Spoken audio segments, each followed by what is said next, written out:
नमस्कार दोस्तों, मैं हूं दीपक और स्वागत है आप सभी का हमारे आज के इस वीडियो में। तो आइए दोस्तों शुरू करते हैं। भोजपुरी के पावर स्टार पवन सिंह के इस साल के होली के गाने का इंतजार भोजपुरी दर्शक बहुत ही बेसब्री से कर रहे हैं। तो दोस्तों जो भाई लोग पावर स्टार पवन सिंह के इस साल के होली गाने का इंतजार कर रहे हैं, आप लोगों का इंतजार खत्म हो चुका है, क्योंकि दोस्तों पावर स्टार पवन सिंह के इस साल के भोजपुरी होली वीडियो गाने की शूटिंग पूरी तरीके से कंप्लीट हो चुकी है।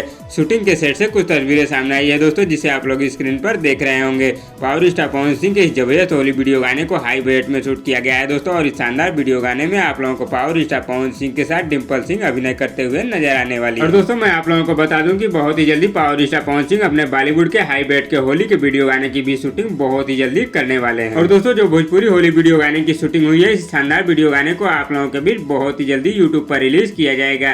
तो दोस्तों आप लोग तैयार हो जाइए, क्योंकि दोस्तों बहुत ही जल्दी आप लोगों के बीच पावर स्टार पवन सिंह का बहुत ही जबरदस्त होली धमाका आप लोगों के बीच यूट्यूब पर होने वाला है। तो दोस्तों इस वीडियो में बस इतना ही। और दोस्तों आप लोगों को वीडियो कैसी लगी नीचे कमेंट बॉक्स में हमें जरूर बताइएगा, और वीडियो पसंद आए तो लाइक करिए, और इसी तरह की चटपटी खबरों की डेली अपडेट के लिए हमारे यूट्यूब चैनल को भी सब्सक्राइब कर लीजिए। धन्यवाद दोस्तों।